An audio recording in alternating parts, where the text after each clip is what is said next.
Hello there. Good morning, good afternoon, or good evening, wherever you are around the world. Welcome to the very first Tnooz webinar of 2012. This one is produced in association with Tealeaf, so thank you very, very much for Tealeaf for getting involved.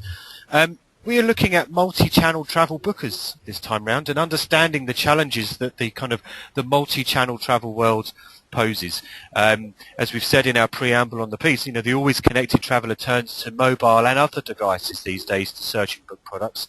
But that means now that travel brands really must and finally grasp the importance of, dare we say it, providing a seamless multi-channel customer experience.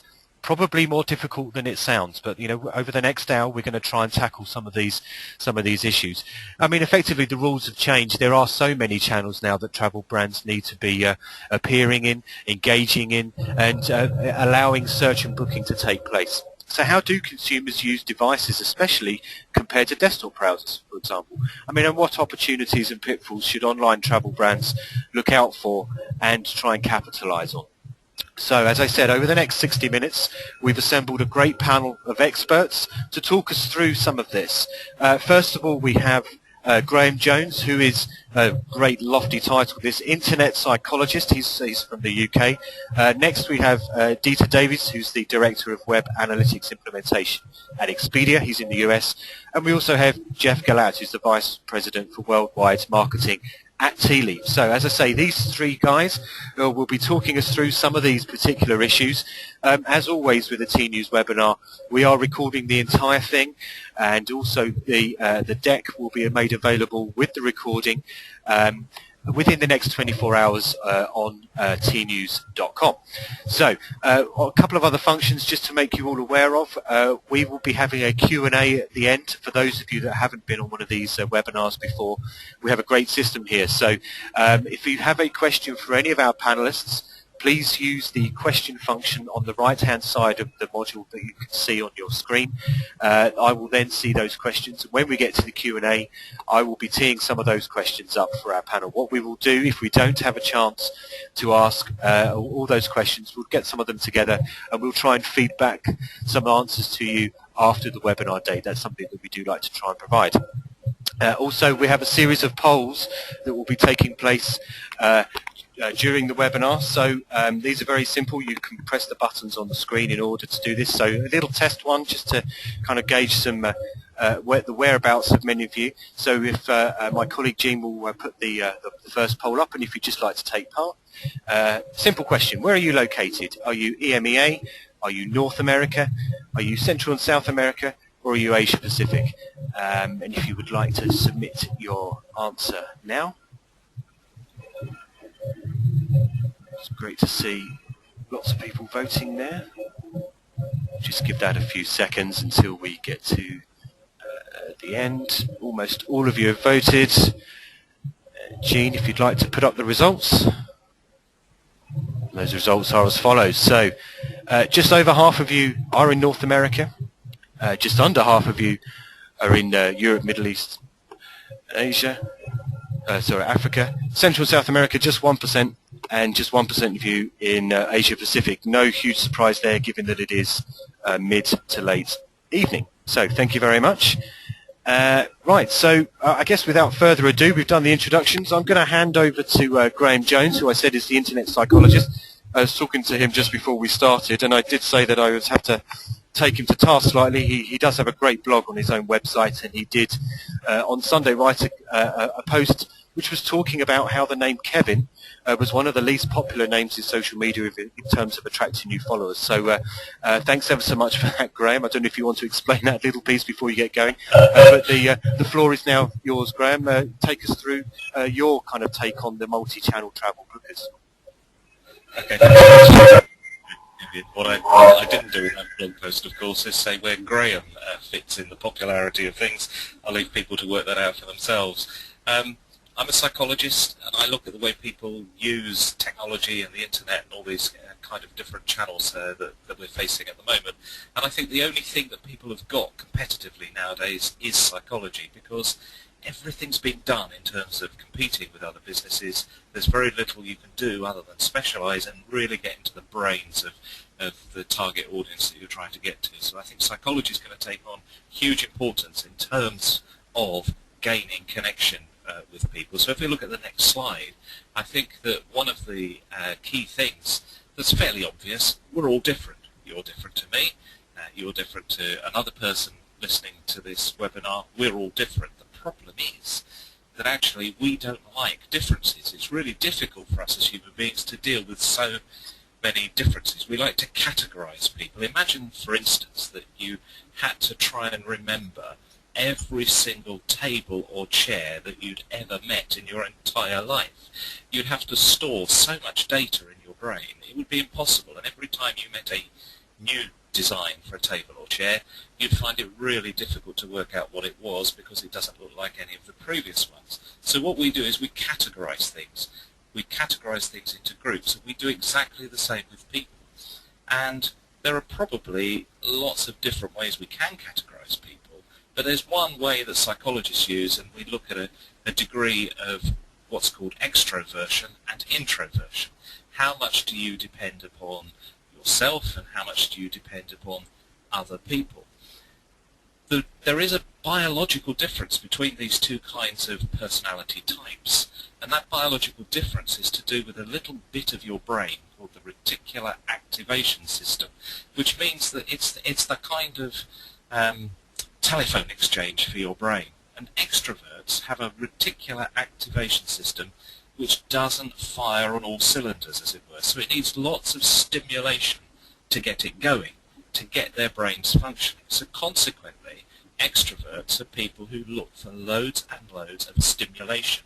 They look for lots of different things. And the extrovert, if you're an extrovert listening to this at the moment, you might be looking at the chat button, you might be checking your email whilst listening because you need that extra bit of stimulation, whereas the introverts don't need all that extra stimulation because their reticular activation system is firing on all cylinders. So what it means is that when you've got a multiple channel world, when you've got the option to book travel on a website, you've got the option to use an app, you've got the option to use social media, the extroverts are really attracted to using multiple channels.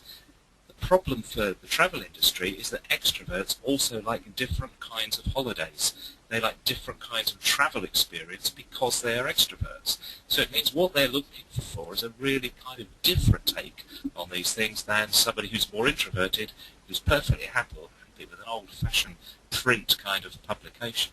So the personality type that your customers have, or the people that you're trying to target, really influences how we use that technology and what kinds of ways you could use that technology to better connect with them. On the next slide, we'll look at what you need to really think about in terms of connecting with people. The real connection that we're looking for is trust. Do you trust me? Do you trust this webinar system? Do you trust the internet? Do you trust any company that you deal with? We need to trust the technology and we need to trust the companies that we book travel from. There is one central, fundamental psychological element of trust that's found in lots and lots of different studies. And that trust is whether or not the company that you're trying to connect with, or the person or the organization, demonstrates some kind of care. Does the organization, the company, care for you as a purchaser or as a user of their services? So if you were to think of the Costa Concordia disaster, whether that company gets any future business is down to whether or not people trust that business for its future business, and whether or not that trust is embedded in their brain is down to one thing, and that one thing is, does that company show its customers that it really, really, really cares for them and isn't kind of just pretending to care?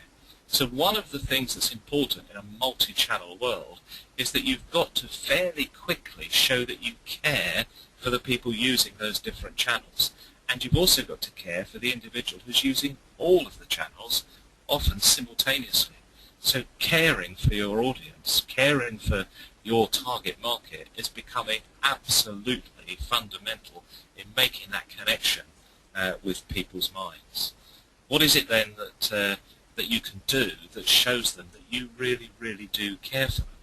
Well, one of the things that people want to know is, are they able to make the decision to trust you rapidly?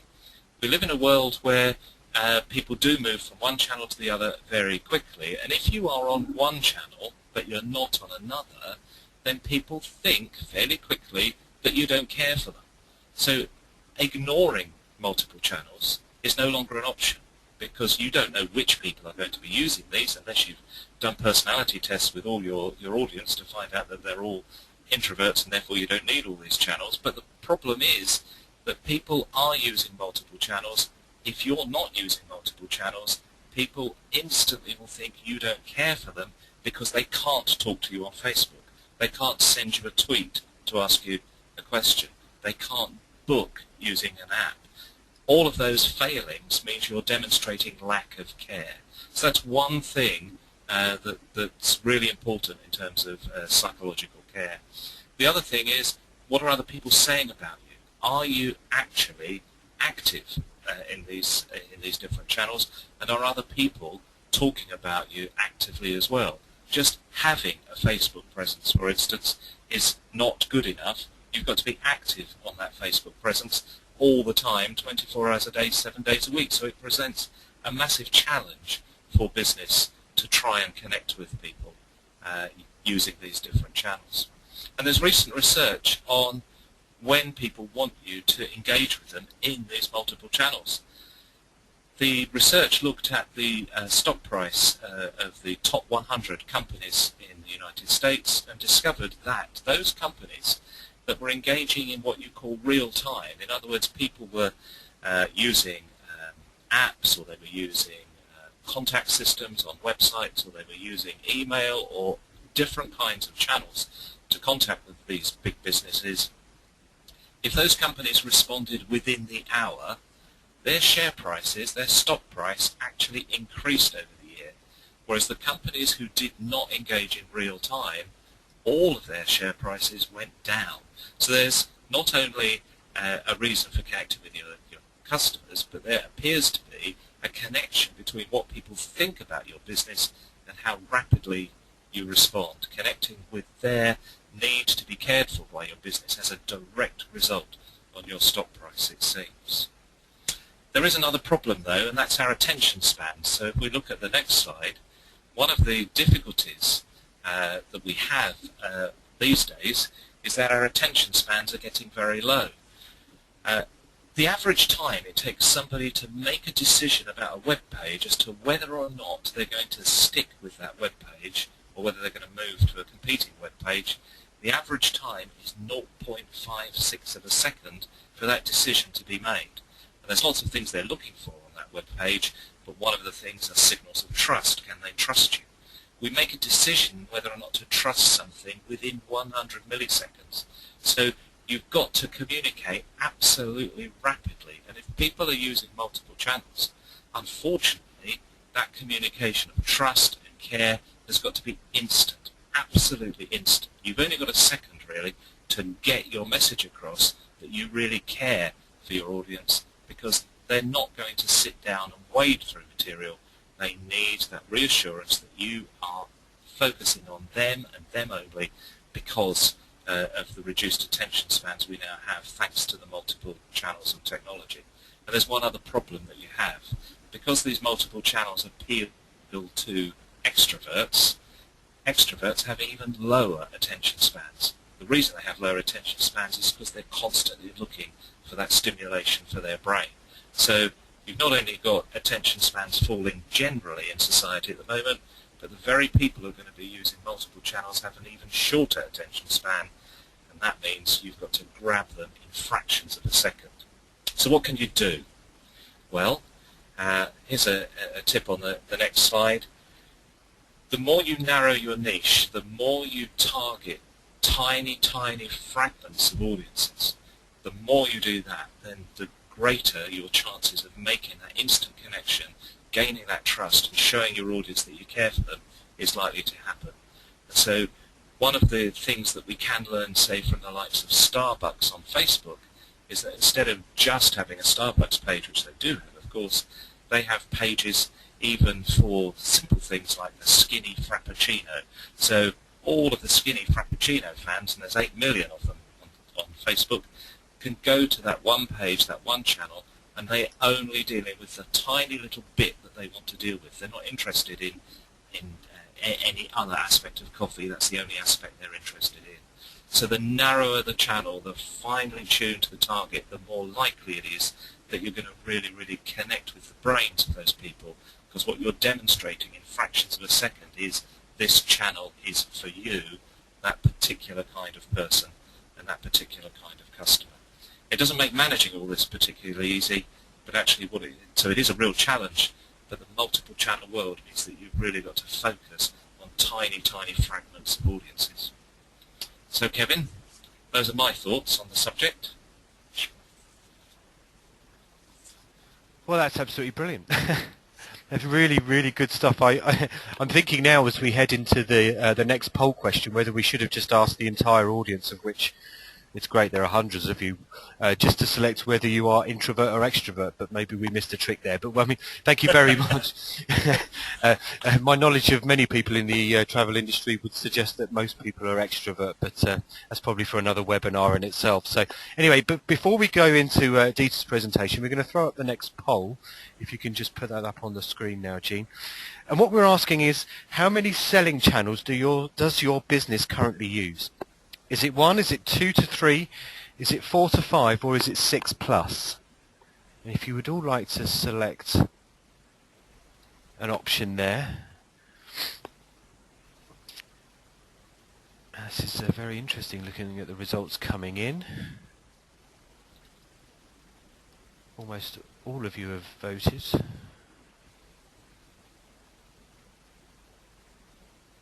And I think, Jean, if you can throw up those results. So, as you can all see, just 6% of you are in one channel, which I guess is encouraging. A third of you, just over, are operating in 2 to 3 channels. Just over a fifth, between a fifth and a quarter of you are in 4 to 5 channels.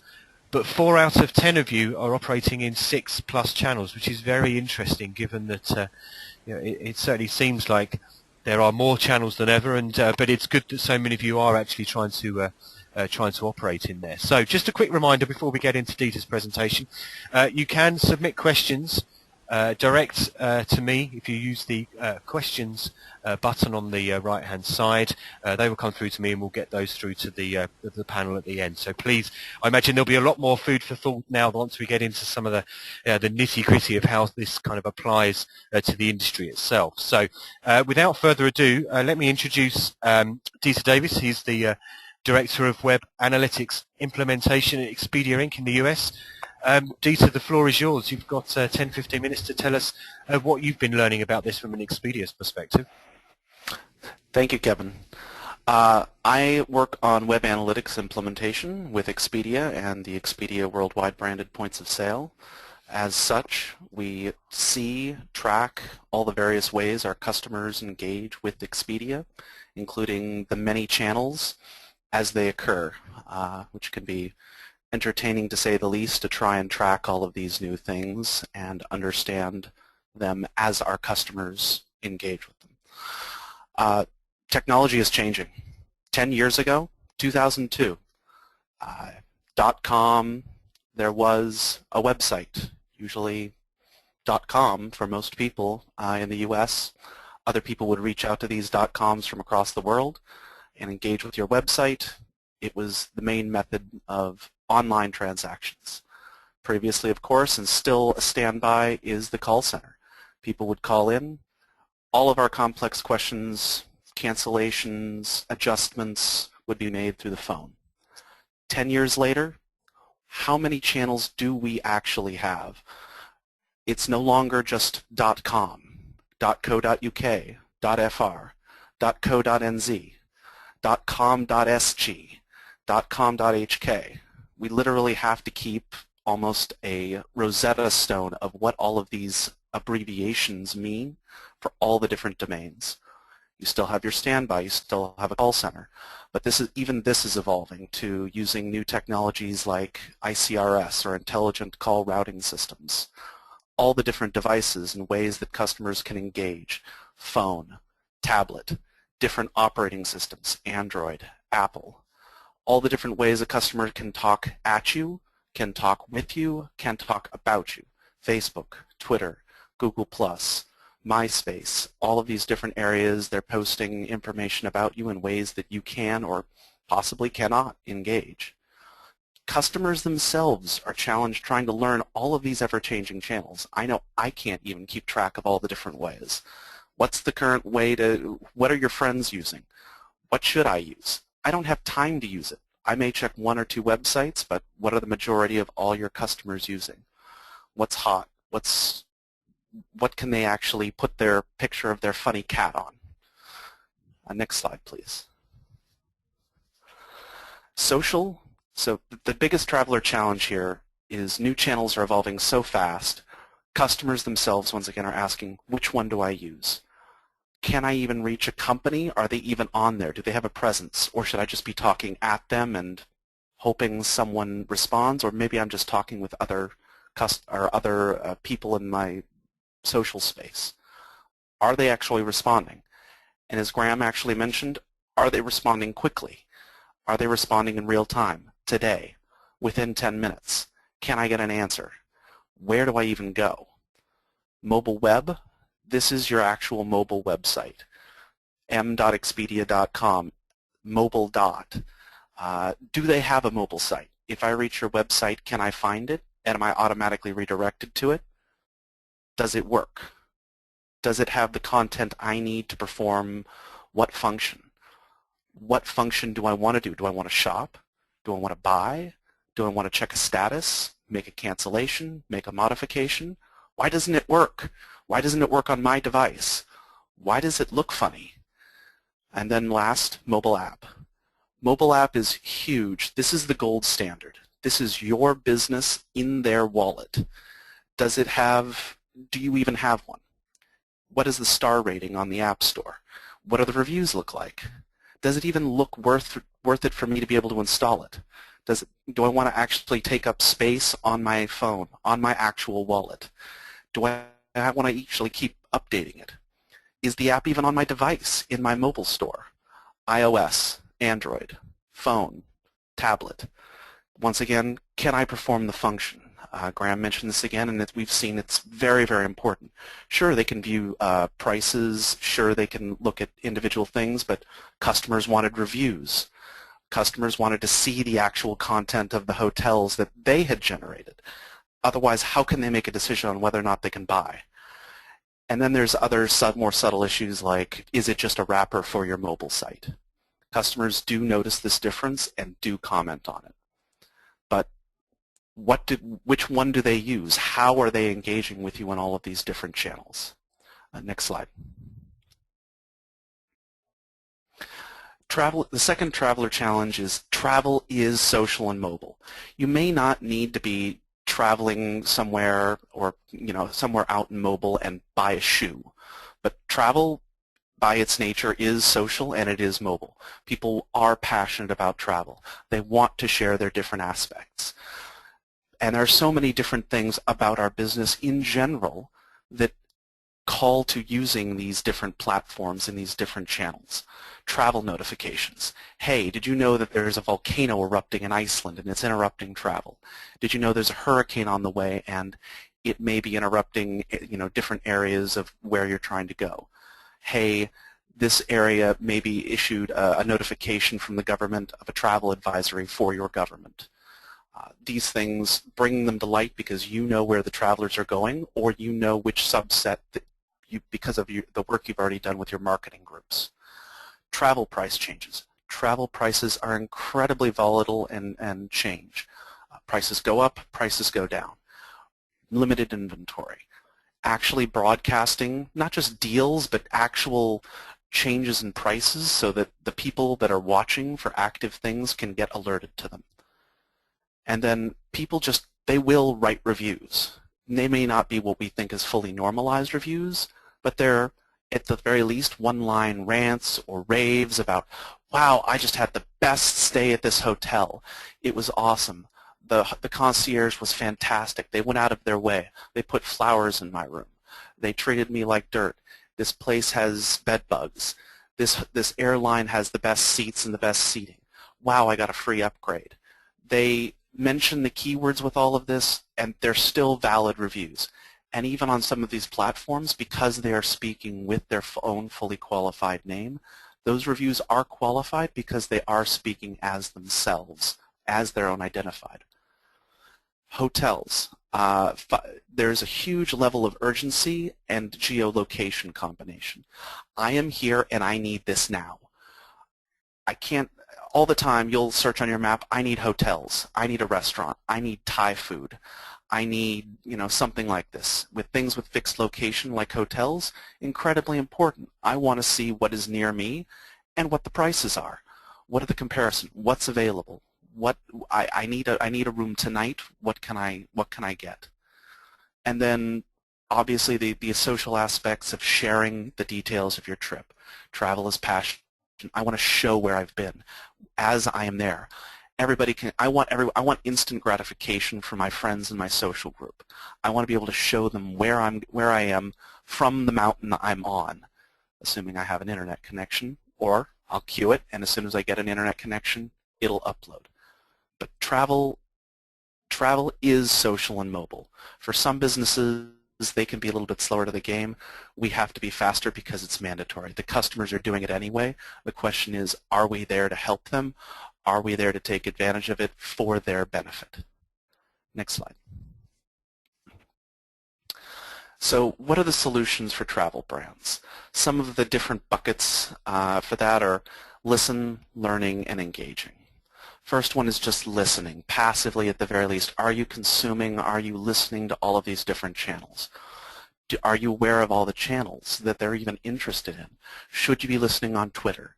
Should you be listening on Facebook? Should you be listening on what people are saying in your app store? Or should you have other methods of collection so that you can get as much feedback?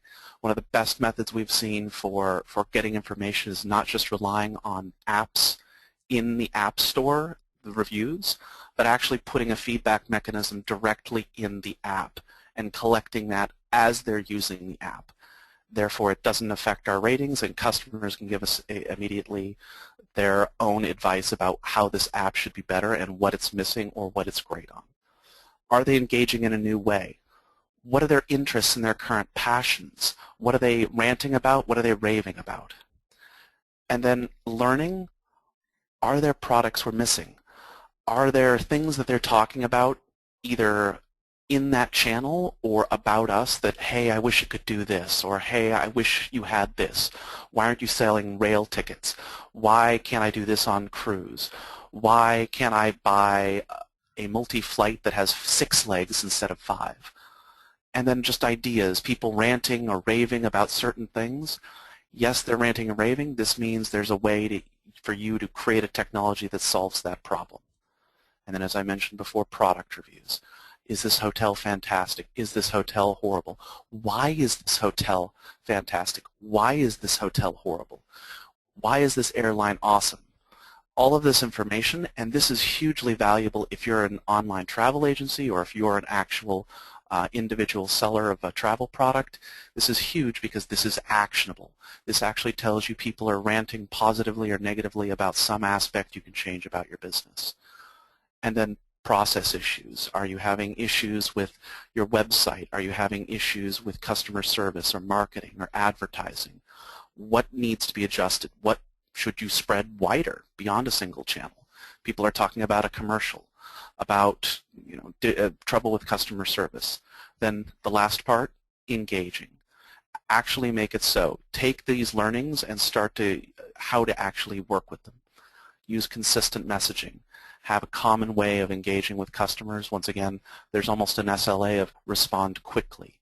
Have to get back in front of them. Even if it's just, hi, I'm here, talk to me, and route them to a private channel for further conversation if it's warranted. Personalize the messaging. Hi, how are you? How can I help you? I'm sorry you had a problem. I'm so happy you had an awesome experience. Take those with their permission, and if it's in the social channel and appropriate, share it with your other people. If they're publicly sharing it and they give you permission, share it in the top of your channel. This makes other people, or even do campaigns, do such. And so the last one is extra chance to recover a customer. The great thing I heard about this was somebody had said, strike one, they had a bad experience on your website. Strike two, they had a bad experience with your call center. And usually that was it. Now on social, they've ranted about the bad experiences they had engaging. You have a last chance for a strike three to recover that customer and make it up in a public forum, possibly even with their own social group watching. Great chance. Now we finally have a strike three. We can actually go through and recover it and understand what those first two failures are and also fix the root causes of the problems. And next slide. Other travel brand solutions: design, educate, and encourage. Design, this is a big one. Apple led the way in so many ways of crisp, clean, simplified designs, unified designs. Their App Store, their Apple Store, their iTunes looks very similar to their actual physical stores. You need something very similar of a unification of design. Very simple, very crisp across everything. Why crisp? Why simple? And should that just be mobile? No, it should also be social. Social, you actually have to compete with everyone else's ads around. So if your presentation of your brand on Facebook, for example, you have to, does it compete or completely clash with the Facebook design and other things people are sharing in Facebook? Simplify. Keep the messages simple and digestible, because guess what? They're digesting that with everything else they're busy working with. So mobile, limited space, all of those different challenges. But common design means you're consistent and you know about all of these channels, and all of these channels are working together. Second one, educate. So now, does a customer actually know where you are? Just because I'm engaging with you on one channel, does that mean I know about the other ones? I may have those other channels, but I may not know you're there. What is available in each channel? Can you shop? Can you buy? Can you get customer service? Can you even take that channel with you on your trip and do something with it? Or can you even be rewarded after your trip in that channel? All of these different things, we're still trying to, as you build them out, use them as opportunities to, once again, encourage a customer. Ask a customer to help. Never be afraid to ask a customer to help. Hey, we just opened this new channel. Tell us what you want. Tell us how to improve. Tell your friends about this. We're going to be sending travel alerts, notifications to help you travel. Tell you what our new, what these hot things are coming out with. Tie them into rewards or sweepstakes. As an example, we had a campaign that got us from 100,000 Facebook likes to over 1 million. And once again, a huge channel to engage with customer bases. And then provide a benefit back to the customer. Yes, it's a chance for you to sell, advertise, acquire traffic to your main site or your individual purchase channels, but provide a benefit that gets them to re-engage, to loop back, to come back and actually use it for an actual reason. This could be organization. It's a chance to organize their travel. It's a chance to see all of their travel holistically or see all of their solutions with you in some way. Once again, an app, it's in their wallet. Give the item a reason to exist in your wallet. Functionality. It has some enhanced functionality. It's slick. It's cool. It actually works. It takes 3 taps to make a hotel booking, etc., etc. Whatever you can find, provide some kind of benefit back to the customer. If it's just a sales channel, then it better be the best sales channel out there. And that's about it. Back to you, Kevin.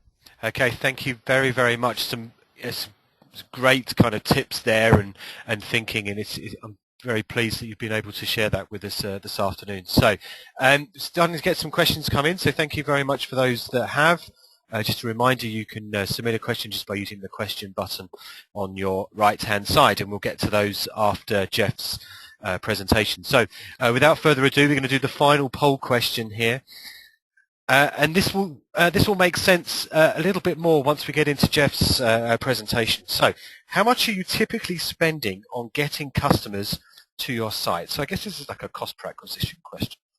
0 to $10, 10 to 40, 40 to 80, 80 to $100, or $100 plus. Now, the reason why I was quite surprised at some of this, but as you're voting, start sending those in. You'll see something in Geoff's presentation that I was very surprised about, but he will talk us through that in a second. So answers are starting to come in. Very interesting. Okay. Let's just give that another 10-15 seconds, and then I think we should just put the results up there, Gene.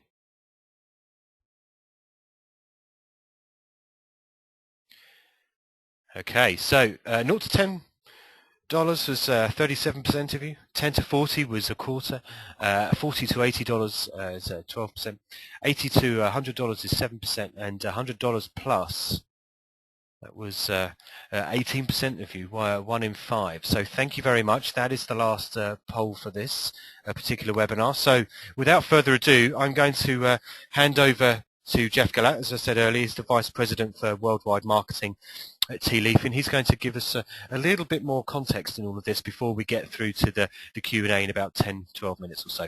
Geoff, over to you. Welcome. Great. Thank you very much, Kevin. Glad to speak with everybody this morning. Thanks so much to Graham and to Dieter for their insights, and I think that I'll try and tie some of the things that Graham and Dieter brought together or spoke about and bring that together into the context of customer experiences. So you can go to the next slide. I want to present this slide, and I want to give you this data point. This is from one of Tealeaf's customers, U.S. Airways, large international airline. And the quote I've always found to be extremely powerful when you think about it in the context of some of the things that both Graham and Dieter were talking about. The quote was from a senior executive there who said, "We absolutely want to give our customers the best possible online experience so they continue to fly with us." He's not saying we want to give you the best online experience so you continue to use our website or so that you continue to use our app or use us on a mobile device and lower our costs of operation. What he's saying is we want to give our customers the best possible experience so they continue to fly with us. He is pointing out the reality that in 2010, 2011, now 2012, the way that people interact and the way that people are choosing to do business in general is through these online channels, that they're that business critical. They're not nice to have channels, they're business critical channels. So I think that provides a great context into why customer experiences are so important, especially as we go into these multi-channel and cross-channel environments. So next slide, please. This is the data point that Kevin was referring to with the last poll.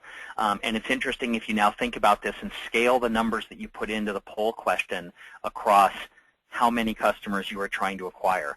But data shows that the average company spends $92 on customer acquisition for every dollar that they spend on customer conversion.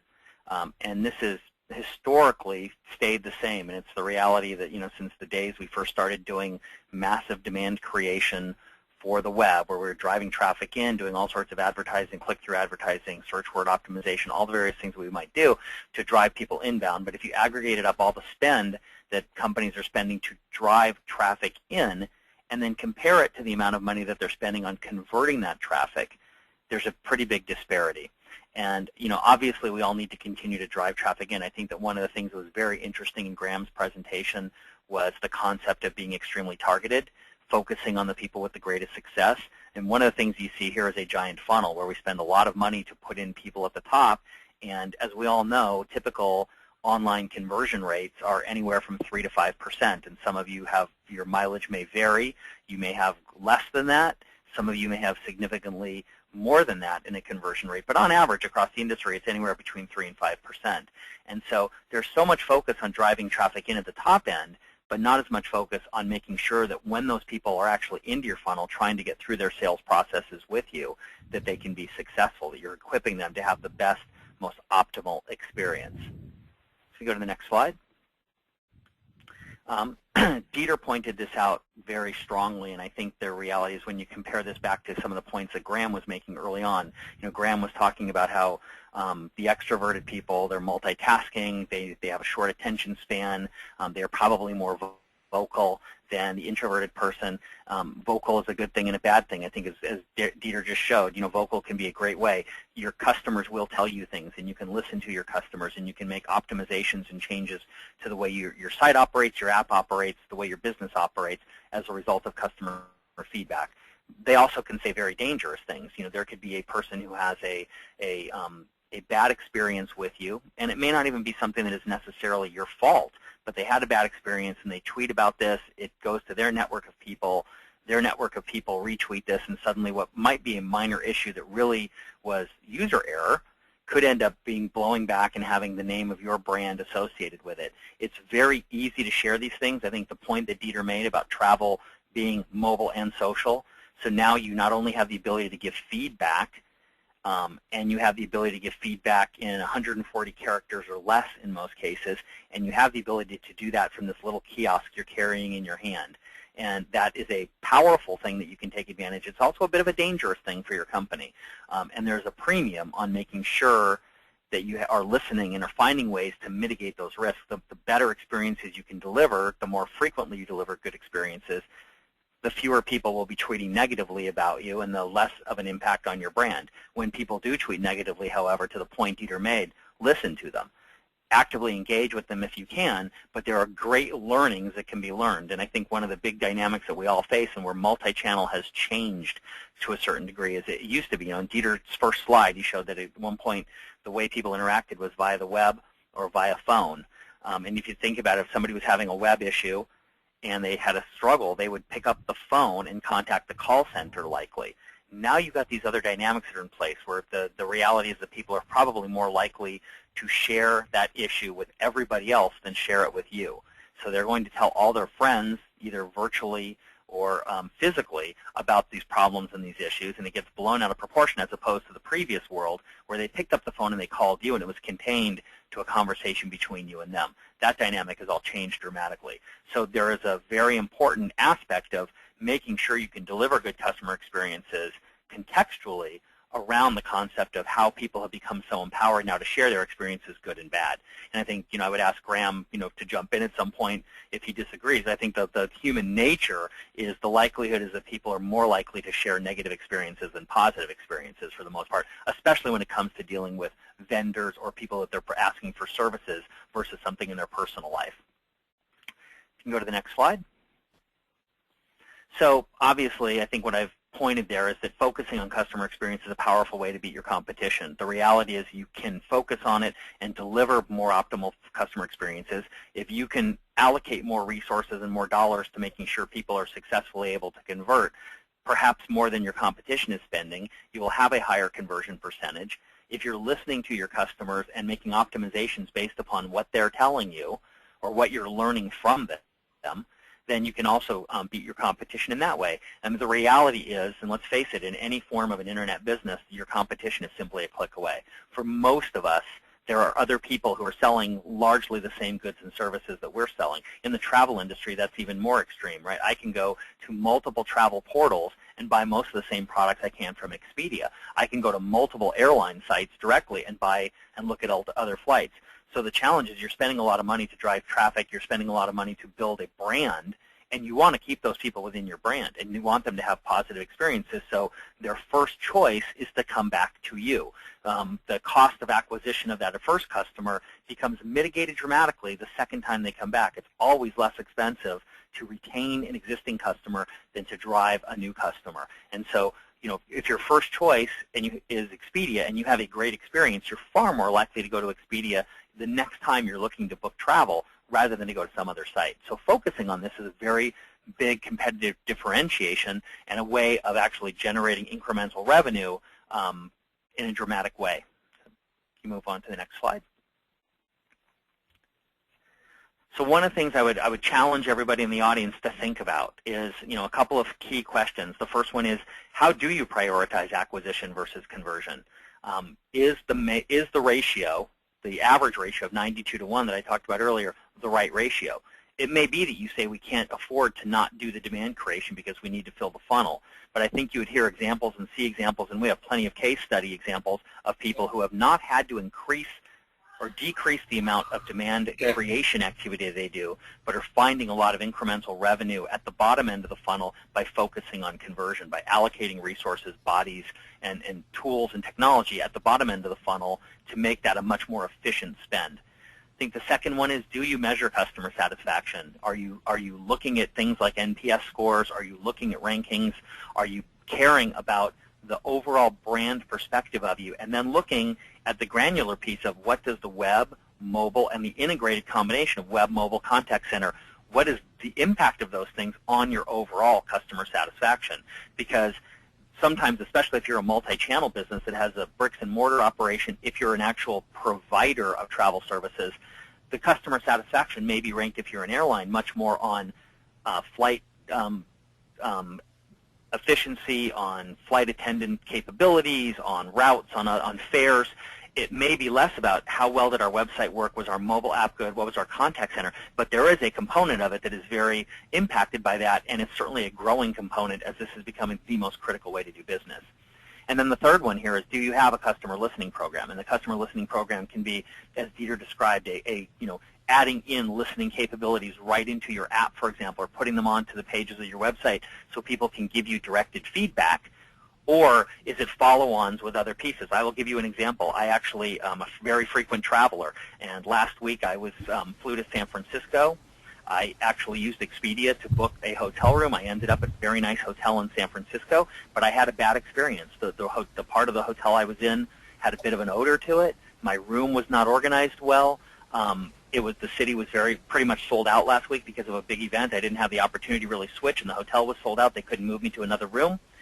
They sent me a survey after the experience, and they said, please give us feedback on your experience at our hotel. I gave them very directed feedback, very specific feedback and anecdotes. And yesterday, I got an email back from the director of rooms of this hotel saying, I read your verbatim comments. I'm really disappointed that we disappointed you. We're looking at the specific room. I didn't even tell them what room I was in. They knew. They were able to get that and divine that from the survey they had sent me. They said, we're looking at the specific room. We're going to look at the configuration of it. We're going to go through and check to make sure why there's odors in the room and in the hallway. We appreciate your feedback. They're listening, and they're taking action on that. You can do that in very scalable ways. They sent me a survey. You can do that through listening tools. You can do that through listening to social media. But I think the point is, listen to your customers. They are rarely wrong. They will very often tell you things that you may not be aware of. Ultimately, when it comes down to what does Tealeaf do, and for those of you who aren't aware, Tealeaf is a software solution. We're a customer experience management solution. Expedia is one of our largest deployments, as well as about 40 other travel providers. And so what our entire model is about is helping companies understand why things are happening. So the world, especially of digital world, has a lot of tools and things that help us understand what's going on. Conversion rates are up or down. There's a variance in this or that. We're seeing a drop-off in a rate on something. We're seeing a lot of feedback into the call center. Our entire intent is to help you understand why those things are happening. Why are the conversion rates changing? Why are people suddenly calling us? Why are people suddenly not successful at something where they were successful with before? And the way we do that is by enabling you to experience your customers, to actually see your digital channels or your digital interactions through the customer's eyes. We give you this thing we call visibility that helps you understand why they succeeded or failed. So we would enable you to see if somebody complained or if you became aware of something happening, you'd be able to look and say, oh, I see what's going on. I understand it. I'm able to see it the way the customer saw it, which is a very powerful tool to help businesses. If you go to the next slide. And the goal of that is to remove sources of struggle. And struggle is a word that we've sort of latched onto over the last couple of years. Struggle can be physical errors and issues. Struggle can be confusion. Struggle can be usability challenges. Oftentimes in a mobile app environment, for example, struggle might be caused by the fact that the app works differently whether it's in portrait or landscape mode, or in landscape mode it doesn't work at all. There's various pieces of things that just cause customer pain and can cause customers to not be successful, can cause customers to go to other providers or other apps, can cause customers to call you or, worst case, tweet about you. And the whole point is, let's give you awareness of those, let you see those through the eyes of the customer, and ultimately remove those sources of customer struggle from your application as best we can so that you can have better success metrics. Go to the next slide. We did, as part of the process here of this webinar, sort of the conclusion of a process, we worked with Tnooz and with YouGov to do a study in the UK, and it was really interesting. YouGov talked to people who had booked travel, and 36% of those bookers said they used 2 or more channels to research a holiday. So they weren't necessarily going to a specific brand. They were price and comparison shopping. They were looking for other alternatives when they did things. They also said that 42% of people said that the positive experience was their priority. That was a big part of what they did here. So they looked at multiple channels, and essentially almost half of them said the better experience was the channel that I went with. That's the priority for me as I move forward. Can you move to the next slide? And on the social media front, as we talked about, in that same study, 46% of people said a negative experience on a mobile device would negatively impact their feelings towards the brand.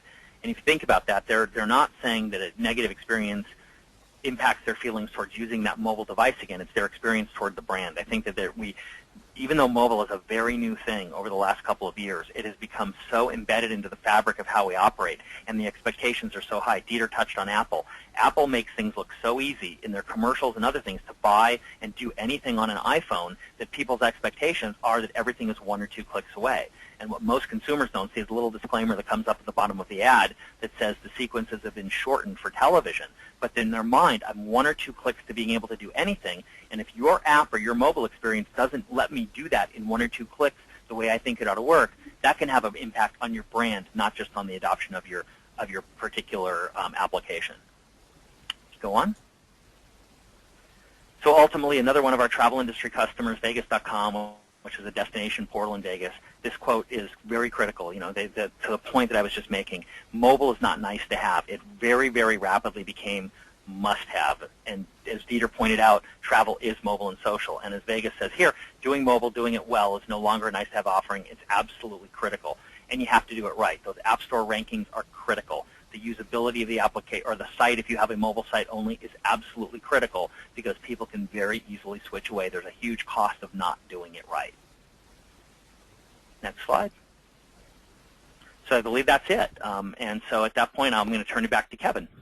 Okay, thank you very much, Geoff. And Jean, if you can join us and bring back our other panelists for a quick discussion, if it's all right with everybody else. We're going to go over just a few minutes because we've got quite a few questions to run through here. We want to get as many of them answered as possible. Just before we kick things off, Graham, over to you. I was intrigued by this, as you probably guessed, this introvert versus extrovert idea. If when a travel brand is coming up with a strategy, should they be thinking of appealing to introverts or extroverts or both, and how would they do both?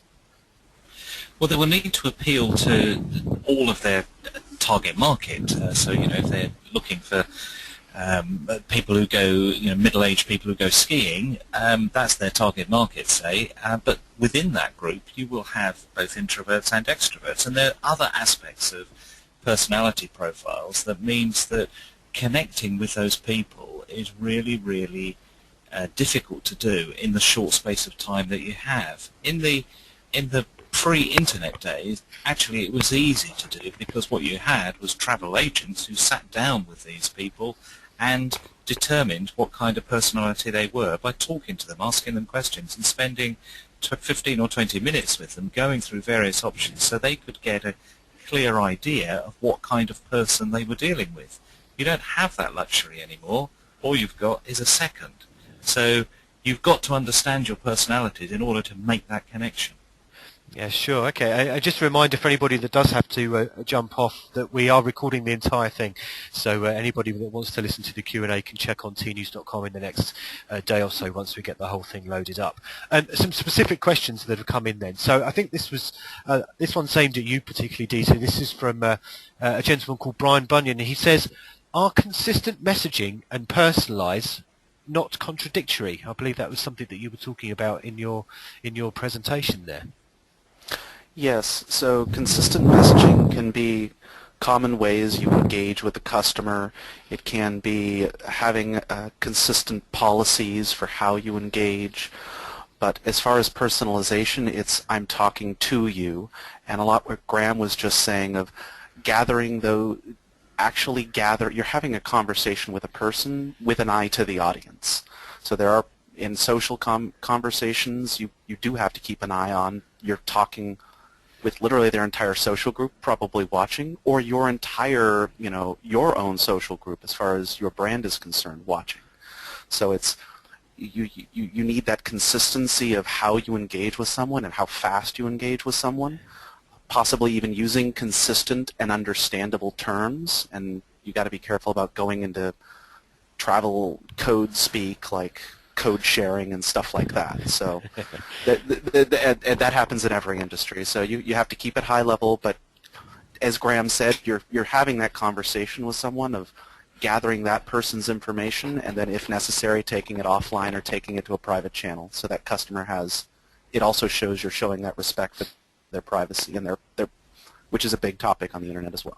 Yeah, indeed. And Geoff, this was one I suspect is best suited for you. You did talk about people using multiple channels to search. I mean, one of the question here from gentleman Mike Thompson, he says, do you have any data on how many travel customers use one channel, example mobile, to shop, and then go to another channel, traditional web or a tablet, to actually book?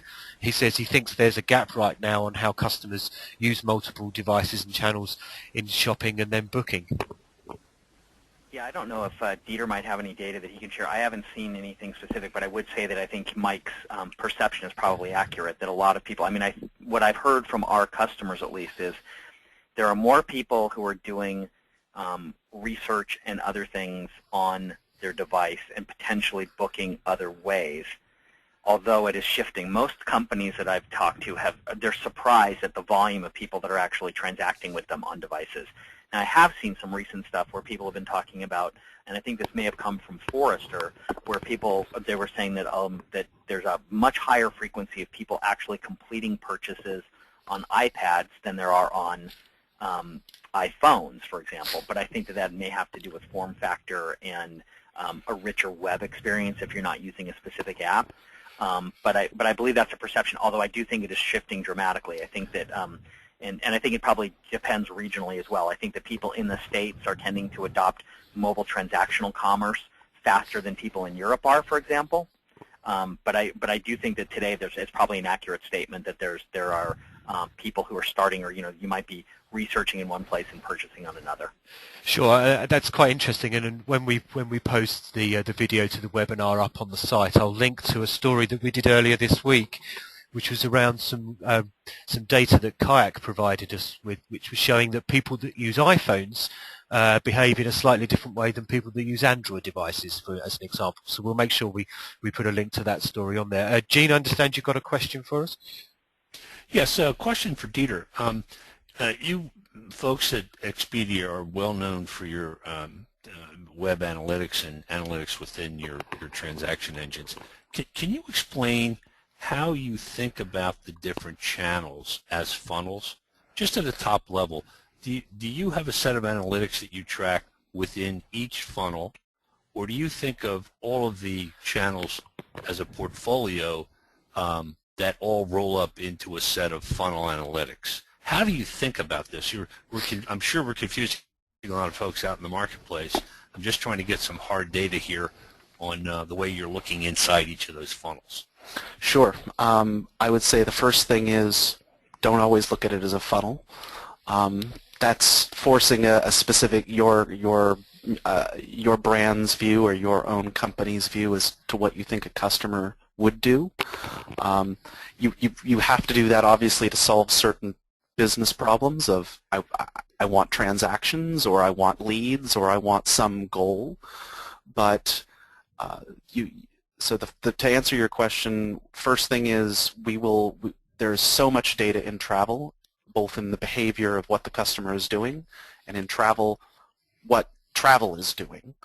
And you have to kind of look at both, which is an extra challenge that some e-commerce companies don't necessarily have to deal with when they control all of their products or all of their inventory or all of their prices.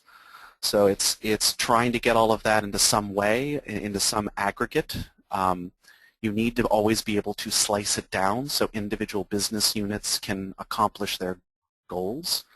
And then the bigger challenge is trying to come up with best practices even if there aren't, because literally you have to, that there are no best practices, there are no standards, because this is the wild, wild west of how do you track something on mobile, how do you analyze, how do you accomplish something on mobile. You need to look at, it's hard to say what worked on your live site works on a social platform. It doesn't. So you literally have to start from scratch and say, what is the high-level goal you want to accomplish here, and then as far as analytics are concerned, try to engineer a solution that will still let you get a holistic view while accomplishing individual business goals. Okay, thanks ever so much for that one. I've got a question for you, Graham. One of the things that you were talking about was this idea of attention span. Given that we have, multi-channels, which is what we've been talking about, I'm interested to hear what you have to say around this. How do travel brands or any brands come to that? Marry this idea of people having a very low attention span. Then you've got obviously the added complexity of always making sure that sites load very quickly. But in travel, there's lots of research has shown that consumers can often check up to 20 different sites before actually deciding what to do. So is this more of a kind of a functionality and design issue for travel sites and mobile sites in particular, or is it something a little bit deeper than that? I think it probably is a bit deeper, but I think functionality is really quite important, isn't it? That you need to make sure that your site operates properly and effectively, whether that's mobile or otherwise. And also, what you've got to do is to grab that person's attention in fractions of a second. And the real issue there is that they're looking at these 20 sites because their attention hasn't been grabbed in that fraction of a second. That they have, they're going from place to place because their attention isn't grabbed. If their attention is grabbed, they will stay at one site. So they are checking loads and loads of sites and loads of different channels because nobody's grabbed their attention. Okay, thank you. A question here from Julia Kaminsky. She says, I'm not sure who this is directed to in particular, I suspect either Geoff or Dieter. She asks, how would you see the current market share of different online distribution channels in terms of generating traffic for tourist products? She says, example, direct, SEM, SEO, affiliates and mobile. So I suppose, Dieter, over to you really, because you are representing a travel brand. I mean, what's the kind of the market share, if you're able to tell us that data at this stage, that Expedia is seeing, or certainly where the growth is coming from? So that's a good question. So SEM or SEO, and those are marketing channels, and then there's social. So I'd say Facebook is definitely a channel as far as acquisition is concerned. Mobile is more like a engagement channel. They're already using mobile, so they're already engaging with you. SEO can be there, but it's always switching. I would say stick to the channels and concentrate obviously on the channels that you can get in a more immediate return, which are more like SEM and things like that. But social is a big one, and trying to figure out your social scene. It really does depend on where for your market, and it's hard to say if you're going very tight into travel or if you're going very wide like an online travel agency with multiple products. You need to take a look at where are customers talking either about you, your brand, or your products, and engage with them there. There's a lot of tools out there that'll help research that and provide that, and then obviously stick with the ones that you can pull levers with. Okay, and thanks to everybody for sticking with us. We do literally have hundreds of you still listening in, but we're very conscious of everybody's time, not least our wonderful panelists today. So final question from me, and I suppose this is to you, Geoff. I mean, people listening to this will have clearly been bombarded with information, not least on the psychology of this and the practical examples of what a company like Expedia has been doing. But I just, often when people listen to something like this, they think, okay, what should I do now? And I just wonder if there's, off the top of your head, you can think of like a quick task list that people can step away from their computers now and then either think about it themselves or go and talk to somebody else within their organizations and say, well, we should be checking this, this and this. I mean, what are kind of the key things that organizations should be doing to ensure that they are doing a great job as a multi-channel player? I think without being redundant, Kevin, I think that the little checklist that I had as one of the slides there is probably a great starting point for most people. Yeah. I think, starting with, first off, just thinking through or talking to the people in your organization who might be responsible for the acquisition versus conversion question. And I think that even the way the previous question was framed to Dieter, I think that sometimes the people on the delivery side actually get confused by that. To me, SEO, SCM are really acquisition models, and mobile is more of a fulfillment model. So it's demand generation versus demand fulfillment. So I think really getting an understanding of how do we drive traffic, and then how do we try to fulfill traffic, and then try to get a sense of, are we not prioritizing, is there an opportunity for us by prioritizing more focus on the conversion side to generate more revenue off the spend that we're driving? So I think that's one. I think the second one is think about customer satisfaction holistically, but look at the part of customer satisfaction that really focuses on the area that can be digitally optimized. So, and there's simple ways to do that, as I described. I mean, Dieter talked about a couple as well. That, if you have an app, look in the app stores and see what people think about your app. And if they don't like it, think about how you fix the things that they're bringing up. Listen to them. And then I think the third one largely is that whole piece on listen to customers. I think that Tealeaf as a solution, we enable you to listen to customers in a very passive way. We capture whatever the customer is seeing and doing. So we give you context about what the customers are seeing and doing. But in the example I described with the hotel I worked with, and Dieter gave examples of feedback that Expedia uses, where people are directed to give you feedback, and people will. And then there's also that whole area of social media. So I think, I would say the first one is think about how you prioritize conversion versus acquisition. Second, think about how customer sat is impacted by these areas. And then third, if you don't have an active customer listening program, and by the broadest definition, think about how you could. And if you do have one, think about how you can make it more powerful by understanding the context around what the people are talking about. That's great, and it was that was that level of detail that I was looking for. So thank you very much for that. So apologies for anybody that did have to leave, as many of you will be listening back to this on the video. So thank you very much. We'll be posting all of this, the slides, the video, and some links to relevant articles, and also we'll be posting a link to where people can download the eBookers report that Tealeaf put together a few weeks ago. We'll put all that on a single post on Tnooz, like I said, within the next 24 hours. So just goes for me to say thank you very much to Geoff, to Graham, and to Dieter for contributing today. Obviously everybody knows where Expedia is, so it's expedia.com.